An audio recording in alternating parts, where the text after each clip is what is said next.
সাগরে ফুসছে cyclonic circulation, তোলপাড় হবে দক্ষিণবঙ্গে। আবহাওয়া নিয়ে ভয়ঙ্কর আপডেট দিল আইএমডি। তো বিস্তারিত জানতে বন্ধুরা ভিডিওটি সম্পূর্ণ দেখবেন এবং ভালো লাগলে একটা লাইক এবং সাবস্ক্রাইব করে পাশে থাকা বেল আইকনটি প্রেস করবেন এমনই লেটেস্ট ভিডিও সবার আগে পাওয়ার জন্য।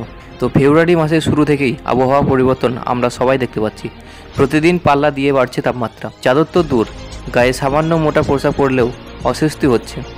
দক্ষিণবঙ্গের বিভিন্ন জায়গায় সর্বনিম্ন তাপমাত্রা এখন 15 ডিগ্রি সেলসিয়াসের উপরে। প্রায় সব জায়গাতেই সর্বনিম্ন তাপমাত্রা রয়েছে স্বাভাবিকের থেকে বেশি। জানা যাচ্ছে একাধিক ওয়েদার সিস্টেম অ্যাক্টিভ রয়েছে এই মুহূর্তে। সাইক্লোনিক সার্কুলেশন তৈরি হচ্ছে বাংলাদেশের উপর।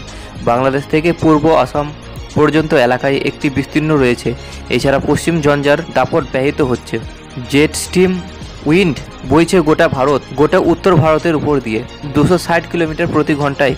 এই হাওয়া বয়ে চলেছে সমুদ্রতল থেকে 12.6 কিলোমিটার উপরে। আইএমডি জানাচ্ছে এই মুহূর্তে বৃষ্টির সম্ভাবনা বেশ প্রবল গোটা রাজ্য জুড়ে। বৃষ্টিপাতের জোরালো সম্ভাবনা রয়েছে হিমাচল প্রদেশ সংলগ্ন পশ্চিমবঙ্গের জেলাগুলিতে। এছাড়াও বৃষ্টিপাতের সম্ভাবনা রয়েছে দক্ষিণবঙ্গের সমস্ত জেলাতে।